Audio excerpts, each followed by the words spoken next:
Good morning, good afternoon, or good evening, everyone. Today's devotion is entitled Called to Overcome for Tuesday, the 26th of August.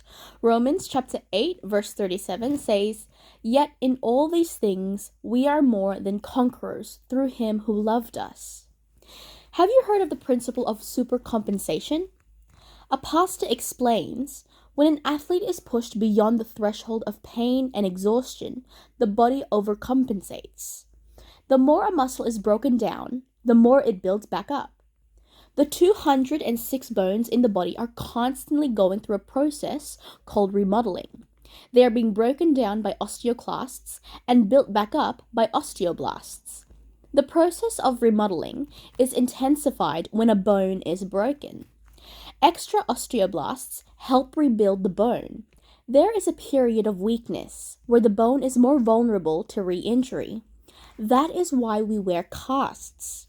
But eventually, the bone ends up stronger than it was to begin with because the body overcompensates. Very rarely does a bone break in the same place twice because the bone is thicker and stronger than it was before the break.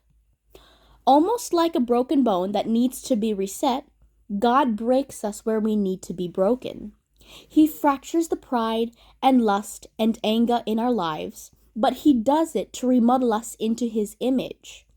And once we heal, we end up stronger than we were to begin with. Paul writes, For it has been granted to you on behalf of Christ to suffer for him. Philippians chapter 1, verse 29.